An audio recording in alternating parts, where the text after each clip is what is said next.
చెప్పమ్మా. ఏం చెప్పాలి? హ? నీ పార్టీకి నువ్వు వచ్చావు, చూసావు, వెళ్ళావు, ఎలా ఉన్నానో ఎవరు చెప్తారు? అంటే ఏం చెప్తాం? చెప్పరా? రానా? చెప్పు బే. రానే బెటర్. అంటే నీకే డైరెక్ట్ గా చెప్పడం ఎలా? అదేంటి మామ అలా మాట్లాడతావు? మామ ఫ్రెండ్స్ కి చెప్పుకుంటారు కదా, ఫిగర్ అలా ఉంది ఇలా ఉంది అని. నేను కూడా నీ ఫ్రెండ్ అనుకుని చెప్పు. ఎలా ఉంది ఫిగర్? కత్తా she is very beautiful like తెలుగులో ఎడవరా. మామా అసలు మామూలు ఫిగర్ కాదు తెలుసా.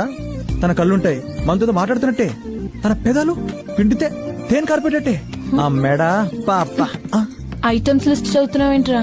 ఫిగర్ ఎలా ఉందో ఒక్క మాటలో చెప్పు. రచ్చ చచ్చిపోచంతే. చచ్చిపో. లైట్ తీసుకొని సైడ్ నుంచి వెళ్ళిపో, లేదనుకో చల్. ఇది నా రూమ్. ఏంట్రా కౌంటర్లు వేస్తున్నావా? నాకు తెలీదా నీ రూమ్ అని? ఎక్స్ట్రా చేయమాగ్రే.